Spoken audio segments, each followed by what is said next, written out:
Sebelum lanjut nonton video ini, jangan lupa untuk klik subscribe ya guys. Klik juga lonceng notifikasinya, supaya kalian tidak ketinggalan konten terbaru. Terima kasih. Selamat menonton.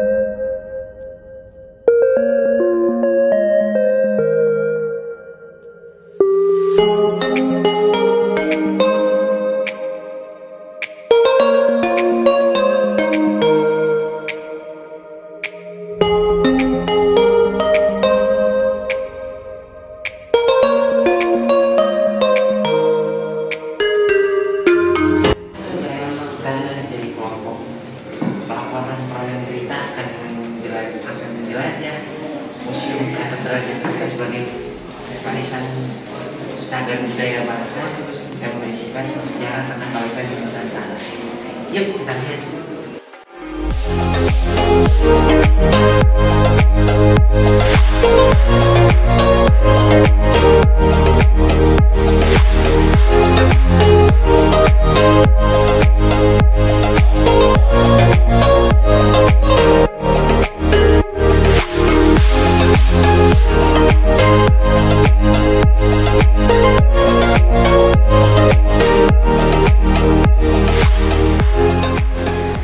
Tahun 1896 di bulan Februari, 7 suster biarangan mati Ursulin Belanda tiba di Batavia dari pelabuhan Rotterdam menggunakan kapal Herman pada 20 September 1805 atas undangan Bapak Uskup Maria Petrus Franken.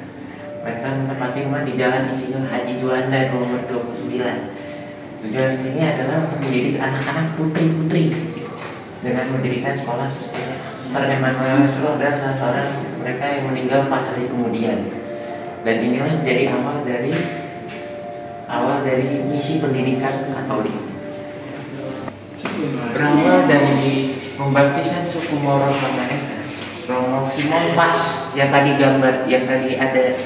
patungnya ada di depan, itu bertugas di Karmel. Imam Portugis pertama ini memulai ini adalah martir pertama dalam sejarah Nusantara. Romo Francisco Xaverius yang pertama kali mendarat di Ambon dan Maluku Utara, melayani sekitar 15.000 umat. Di bawah pemerintahan VOC kembali berhasil mengusir Portugis dan menguasai Nusantara. Perusahaan dagang Belanda ini membawa agama Protestan dan menekan umat Katolik serta melarang kegiatan ibadahnya. Jadi pada saat itu iman Katolik ditekan oleh Belanda dan hanya boleh Protestan yang masuk. Lalu ada kurang dari 3.000 umat Katolik ketika Pedro Francesco Jago mendarat di Batavia. Dia sendiri membaptis sekitar 6-8 orang setiap harinya. Misioner yang lain yang datang adalah Alexander the Lourdes AC. Periode keuskupan Agung Jakarta sebagai perjalanan bagian bangsa ternyata tidak dilepaskan loh dari sejarah Katolik di Indonesia. Dari tahun 1807 sampai 1815, prefek Apostolik Batavia pertama, Romo Jacobus Nelson dan Lambertus Prinsen itu menetapkan bahwa prefek Apostolik Kepulauan Samudra Hindia tidak lagi berada di bawah dari Hindia Belanda, tapi langsung berada dalam wilayah Gereja Katolik Roma. Di sini bisa dilihat ya gambar-gambar, bisa dilihat ya nama-nama yang pernah menjadi uskup di Jakarta.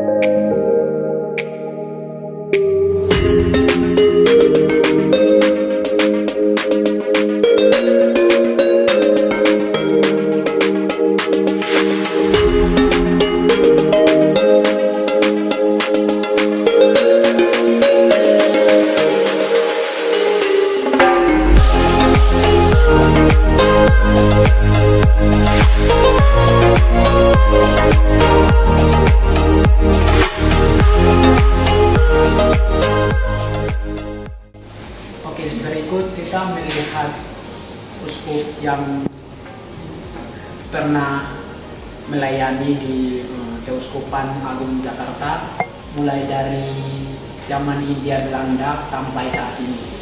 Yuk kita perkenalkan. Nah, ini yang pertama Charles Holten. Dia dari tahun 1831 sampai 1842. Yang berikut di sini ada Jacobus Group. Dia dari tahun 1842 sampai 1846. Ini masih pemerintahan Hindia Belanda. Dan juga berikut yang ketiga ada BM Fransken. Dia dari 1847 sampai 1874. Dan yang berikut keempat ada Adam Presence. Dia dari tahun 1874 hingga 1893. Dan yang berikut ini ada Walter Stahl.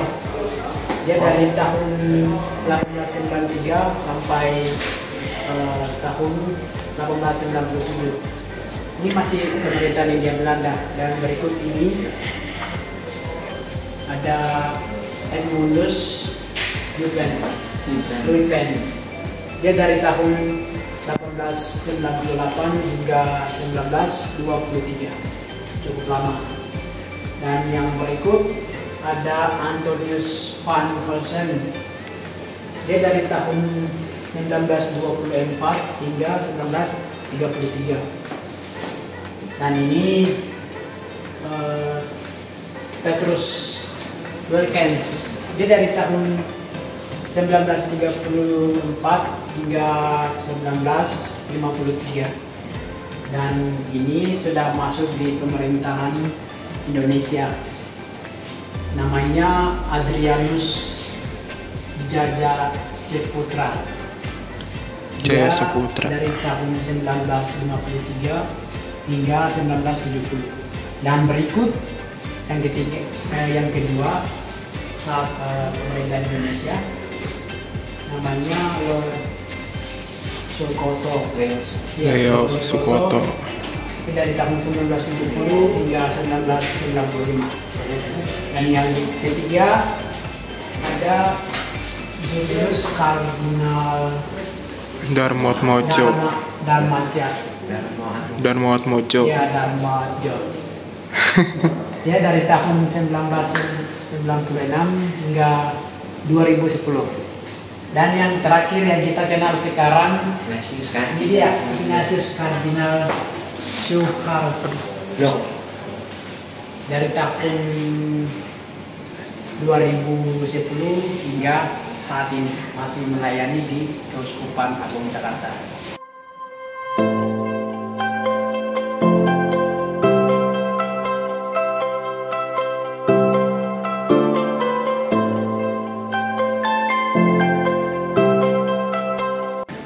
Oke, selanjutnya kita akan masuk ke zona koleksi katedral. Di sini kita bisa melihat apa saja sih benda yang menjadi koleksi dari katedral ini sendiri, atau yang disebut The Cathedral Collection Zone. Nah, di sini Gereja Katedral Jakarta memiliki nama pelindung Santa Clara Maria diangkat ke surga.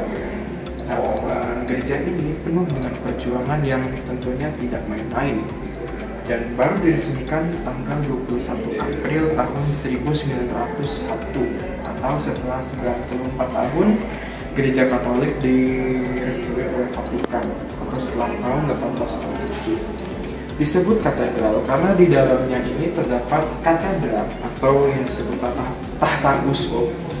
Gereja berarsitektur yang gotik ini diberkati oleh Monsignor Edmundus Gibranus Luypen SJ, Vikaris Apostolik Batavia. Sampai sekarang gereja katedral ini pertama di Indonesia tetap berdiri sampai sekarang.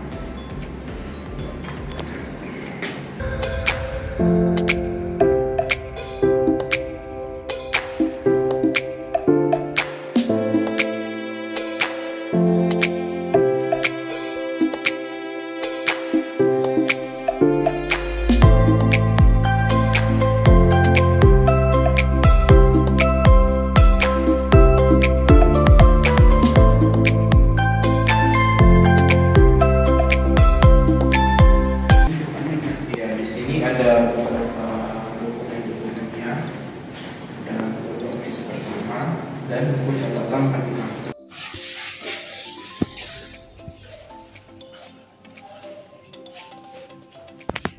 Nah teman-teman, tahu nggak sih kalian ini namanya apa? Ya, kalian nggak salah lagi, ini namanya altar pertama, atau disebutnya kalau di sini rel altar atau rel komuni. Di sini rel altar atau yang dikenal dengan rel komuni yang digunakan saat umat menerima komuni di depan altar. Rel altar ini dipakai pada saat prakonsili Vatikan kedua atau dapat juga digunakan pada misa Latin Tempo. Nah, di sebelah sini juga ada namanya batu bata. Batu bata ini pori ya, nggak KW ya. Nah, batu bata besar serta sangat baik kualitasnya yang merupakan bahan material utama yang dipakai untuk membangun gereja katedral ini. Nah, batu bata ini berbeda sekali dengan batu bata yang bisa dibilang modern, yang ukurannya lebih kecil.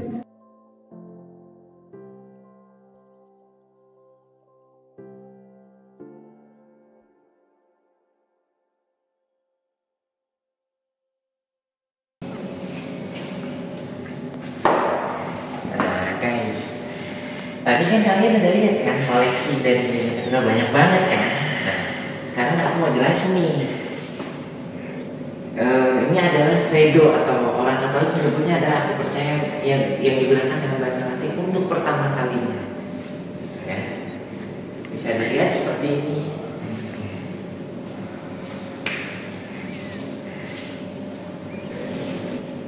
Tadi di koleksi katedral pada saat peresmian gereja katedral Jakarta pertama kali, gereja katedral oleh Bapak Uskup Edmundus Sibrandus Lempens, misa pontifikalnya menggunakan paduan suara Santa Cecilia. Nah, bisa dilihat ya, ini ternyata kur ini udah lama banget loh guys, didiriin dari zaman Hindia Belanda ketika katedral pertama kali dibangun.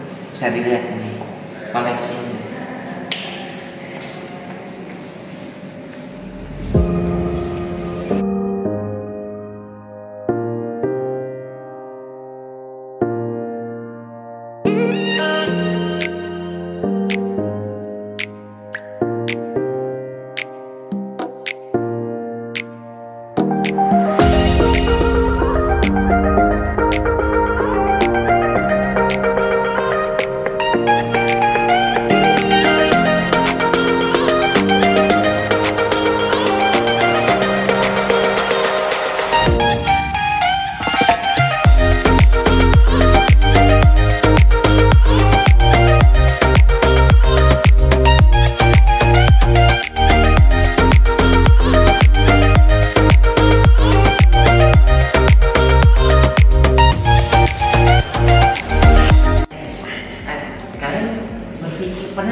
Dulu romo-romo atau pastor-pastor di gereja Katolik itu tidurnya kayak bed tempat tidur yang zaman sekarang, yang enak, empuk. Tapi ternyata enggak loh guys. Fakta lain membuktikan bahwa ternyata ada fakta nih bahwa para pastor zaman dulu itu tidur menggunakan tempat tidur yang terbuat dari besi dengan menggunakan tiang penyangga kelambu. Kelambu selalu digunakan sebagai pencegah penyakit malaria, karena dulu ada penyakit yang ada wabah malaria guys. Jadi untuk salah satu untuk mencegahnya dengan salah satu untuk mencegah penyakit itu menyerang para pastor itu dengan menggunakan kelambu. Bisa dilihat ya nih tempat tidurnya seperti apa.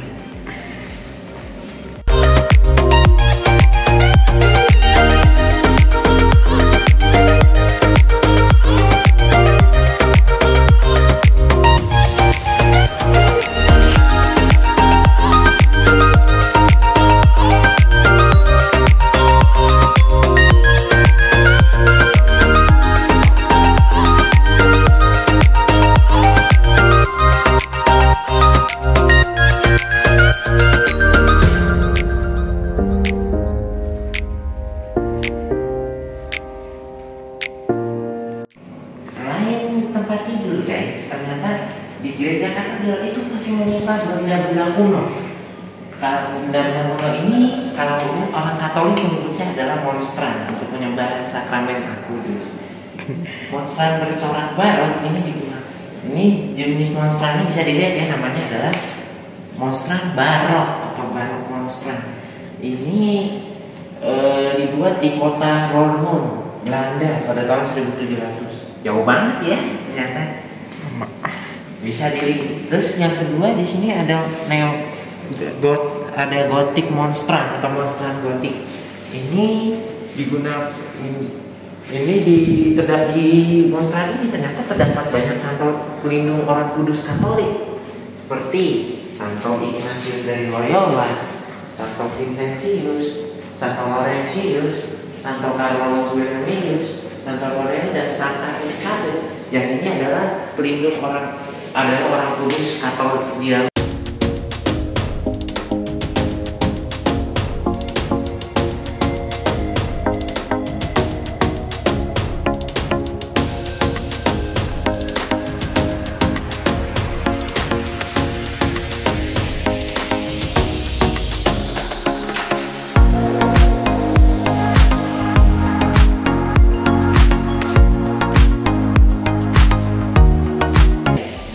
Dalam gereja Katolik, benda-benda liturgi itu banyak disimpan.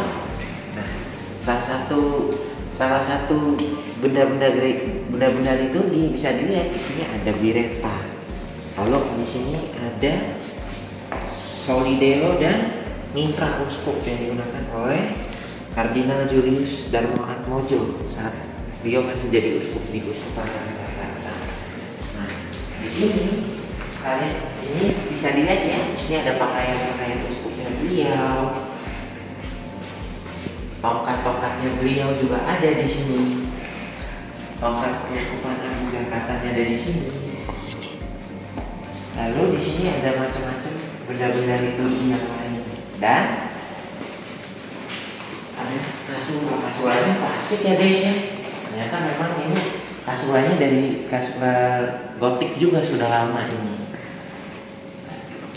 Nah, di sini disebut namanya pallium. Pallium itu adalah kain putih yang terbuat dari kudu domba, dihiasi dengan salib hitam dikenakan sekeliling leher seperti kolar. Nah, pallium di sini itu diberikan oleh Uskup Agung Metropol, diberikan oleh Paus kepada Bapak Uskup Adrianus Jaya Seputro SY, yang namanya tuh ternyata gedung-gedungnya ada di Unika Atmajaya loh guys. Nah, dia mendapatkan pallium dari Paus, mendapatkan pallium dari Paus. Bisa dilihat seperti ini ya gambarnya ya.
pemberian kenangan-kenangan dari Pak Paus. Mana di sini ada mahkota. Ini pemberian kenangan dari Paus Paulus ke-6 di Gereja Katedral Jakarta. Dan juga ini asulat atau jubah yang dipakai oleh Santo Yohanes Paulus II. Dan sebelah sini ada pemberian tunangan dari Paus Yohanes II di Gereja Katedral. Ada tiara, terus ada juga patena sama pasula yang ada di sebelah sini. Dan di sini kita bisa lihat ada alat-alat yang dulu digunakan saat Ekaristi, di mana di sini ada simbori. Ini dibuat khusus oleh pengrajin di Tulung Agung untuk digunakan dalam misa yang dibawakan oleh Paus Yohanes Paulus II di Yogyakarta pada saat itu. Dan di sebelah sini kita bisa lihat ini adalah kenangan foto dari Paulus VI.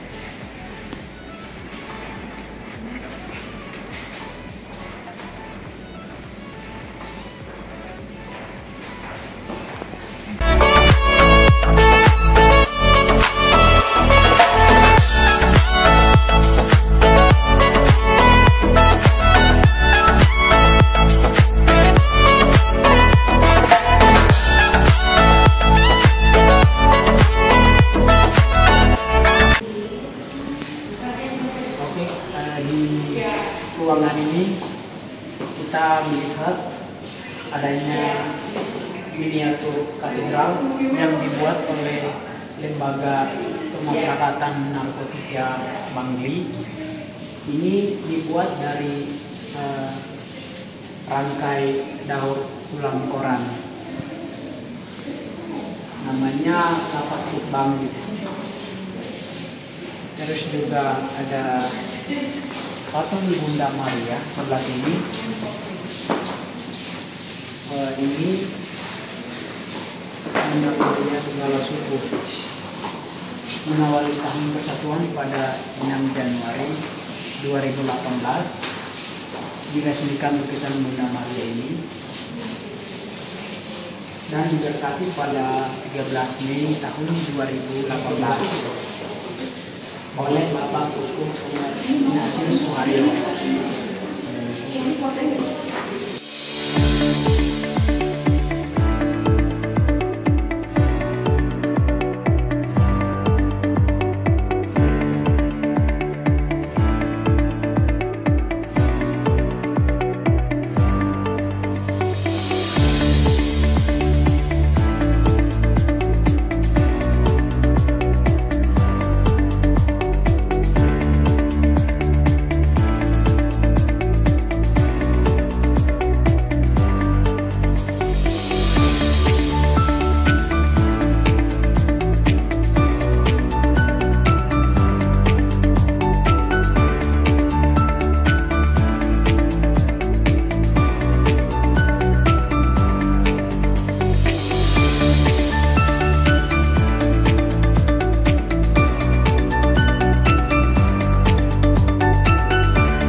Teman-teman, di sini kita akan memasuki bagian yang teman-teman pada nggak tahu nih sebelumnya.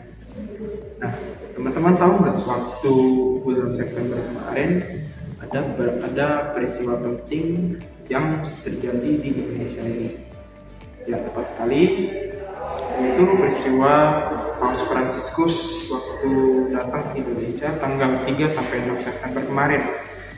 Nah, yang teman-teman perlu ketahui juga, Paus Fransiskus juga mengunjungi gereja katedral ini loh guys.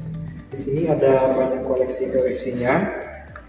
Di sini ada buku apa kata Paus Fransiskus tentang Yesus, terus ada payungnya juga. Ini payung waktu acara kemarin ya. Nah, di sini juga ada bendera lambang dari Paus Fransiskus, bendera Vatikan. Terus ada bendera Pope Prancis juga, ada nyanyian Maria Salve Regina, ada pinnya juga, ternyata masih banyak, ternyata masih tersedia di sini.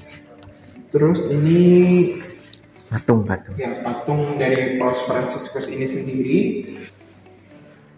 Terus di sini ada tempat lilin. Ini tempat lilin ini dipakai waktu misa Paus Fransiskus, misa akbar di GBK September lalu. Nah, di sini ini benda yang paling penting menurut kita nih, yaitu kursi untuk Bapak Suci.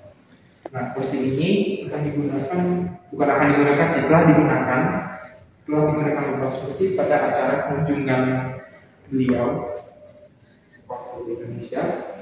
Nah, beliau juga mengunjungi gereja katedral ini, guys. Dan sesudah acara akan diletakkan di museum katedral di sini di zona kunjungan. Dan teman-teman tahu juga nih, teman-teman perlu tahu juga, selain di sini di kampus Unika Atmajaya juga ada kursi loh, guys. Kursi Paus Fransiskus itu juga sama ternyata. Nah, sama kursi juga. Ini bendera, bukan bendera sih, ini kayak wayangnya Paus Fransiskus, tanggalnya 3 sampai 6 September 2024. Nah, di sini kursi paus juga. Kita nggak boleh duduk di sini ya. Ada 2 nih. Terus di sini piala dan patena. ada tempat Piala sama ya.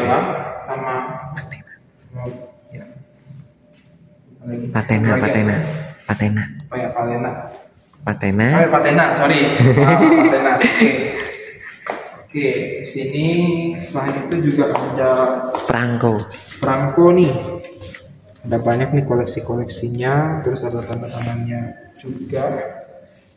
12 September 2024. Terus di sini juga ada kenang-kenangan ya, Bapak Uskup. Kenang-kenangan Bapak Uskup. Kemudian ini ada ya, ada fotonya Paus Fransiskus juga, ada tempat galah, terus ada isunya, bukan tisu sih, apa sih namanya ini? Korporal. Iya, korporal. Oke, di sini juga ada buku liturgi. Iya, buku tata liturginya nih. Ada itu 2, terus ada ya Gio Apostolico di Sua Santita Francisco. Pasportnya ya.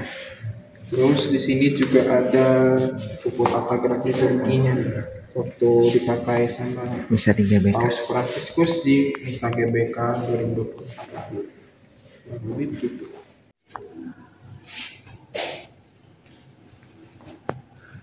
Ya, di sini bisa dilihat maket dari rencana pengembangan gedung Komisi KJ di lingkungan Gereja Katedral dengan skala 1:150 ya. Di sini terlihat ada gereja katedralnya, kemudian sekitarnya ada banyak pohon ya, jadi lebih asri terlihatnya.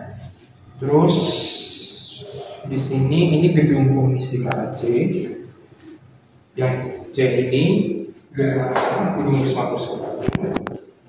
Terus gedung karya sosialnya yang ini.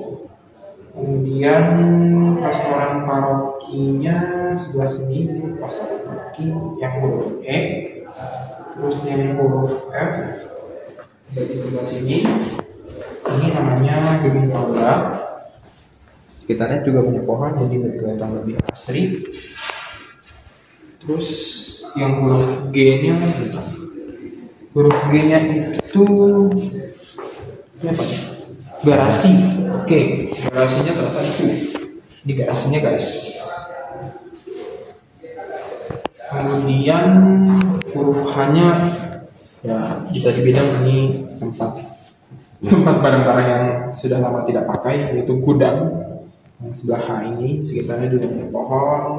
Terus ada garis-garisnya ini ada tempat parkir. Tempat parkir kan ya? Iya. Ada tempat parkir. Terus ya sebelah sini juga, pokoknya areanya luas banget. Ini gereja katedral Jadi bisa keliling-keliling kemana-mana, itu aja sih.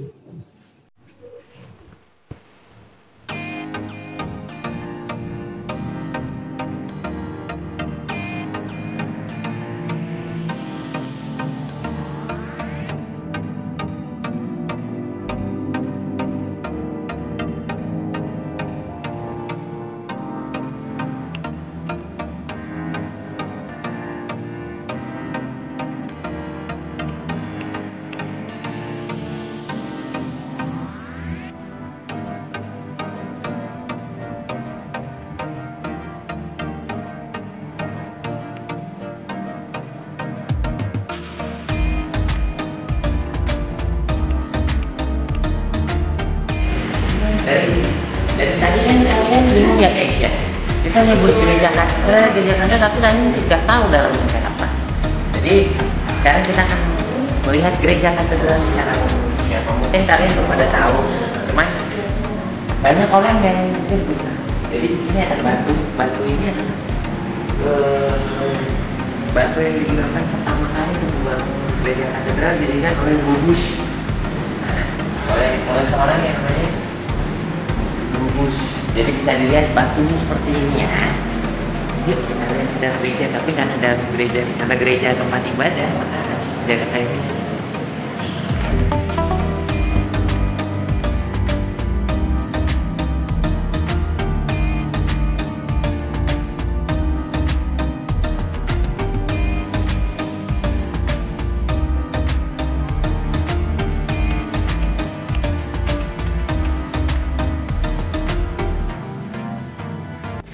Seperti kalian tahu ya guys, gereja katedral adalah tempat di mana orang beribadah, dan biasanya banyak sekali umat, khususnya umat Katolik di Jakarta itu datang ke sini karena bangunannya yang megah, bisa kayaknya seperti ini, dan bangunan ini bisa dikatakan adalah neo-gotik.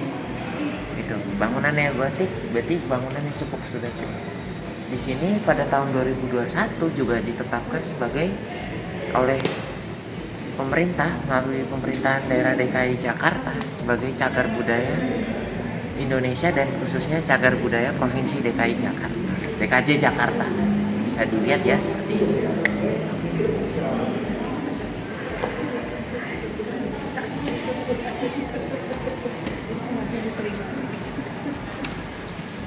Nah guys, kita sayang sekali nih, kita sudah berada di destinasi terakhir nih di katedral. Ini mungkin orang belum pada banyak yang tahu sebetulnya. Loh, gereja katedral itu berseberangan dengan Masjid Istiqlal ya. Ya walaupun mungkin orang sudah pada tahu, cuman buat sebagian besar orang mungkin belum pada tahu gitu kan. Banyak orang mikir bahwa karena berseberangan kan berarti memisahkan, padahal sebenarnya enggak. Maka didirikan yang namanya terowongan silaturahmi. Oh ya, by the way, for your information guys, waktu itu Paus Fransiskus juga sempat memberkati terowongan ini loh. Memberkati terowongan ini ketika beliau mengunjungi Masjid Istiqlal, masjid negaranya, ibu kota negara kita tercinta. Jadi bisa dilihat seperti ini ya. Jadi awalnya masjid ini mau didirikan di Bundaran HI sebetulnya, tetapi karena Presiden Bung Karno waktu itu menginginkan ada sesuatu yang bisa dibangun bersama untuk meningkatkan toleransi kerukunan antar umat beragama, maka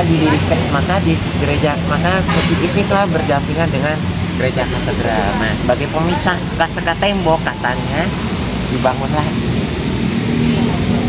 terowongan. Bisa dilihat ya sebenarnya. Yang sangat disayangkan, terowongan ini memang belum terbuka buat umum guys gitu. Sudah diresmikan, cuman pada saatnya nanti mungkin akan dibuka.